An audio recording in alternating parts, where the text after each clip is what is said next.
کیا سطر کھل جانے سے وضو ٹوٹ جاتا ہے؟ عام طور پر تو لوگ یہی سمجھتے ہیں کہ سطر کھل جانے سے وضو ٹوٹ جاتا ہے، لیکن حقیقتاً ایسا کچھ بھی نہیں ہے۔ وضو نہیں ٹوٹتا، وضو اتنا کچا نہیں ہے کہ بھئی سطر کھل جائے تو وضو ٹوٹ جائے، بلکہ وضو توڑنے والی جو 8 چیزیں ہیں نواقضات وضو، انہی سے وضو ٹوٹتا ہے، اس کی کوئی حقیقت نہیں ہے۔ اور اسی طرح یہ بھی عام خیال پایا جاتا ہے کہ بھئی اگر کسی آدمی کا سطر نظر پڑ جائے کہ کوئی آدمی نہا رہا تھا نظر پڑ گئی، یا کوئی ننگا تھا سطر کھلا ہوا تھا نظر پڑ گئی، تو ایسی صورت میں بھی وضو ٹوٹ جاتا ہے۔ یہ بھی ٹھیک نہیں ہے، یہ محض روایتیں ہیں، یہ حقیقت سے اس کا کوئی تعلق نہیں ہے۔ نہ سطر کھلنے سے نہ سطر کو دیکھنے سے وضو ٹوٹتا ہے۔ یہ جو غسل خانے کے اندر نہاتے ہیں اور جسم پر بالکل کوئی کپڑا نہیں ہوتا، تو اس کے بعد وضو کرنا ضروری ہے؟ نہیں، وہ کافی ہے، اس نہانے سے ہی وضو ہو جائے گا، بے شک جسم پر کوئی کپڑا نہیں تھا تب بھی کوئی مسئلہ نہیں ہے۔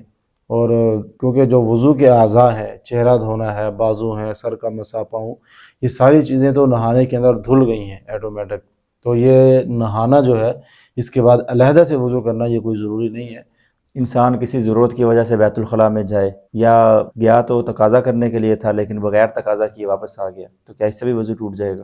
نہیں، اس سے وضو نہیں ٹوٹتا، بے شک آپ جتنی دفعہ مرضی بیت الخلاء کا چکر لگا لیں، یہ وضو نواقضات وضو جو 8 چیزیں ہیں انہی سے ہی ٹوٹتا ہے، آنے جانے سے، چکر لگانے سے نہیں ٹوٹتا وضو۔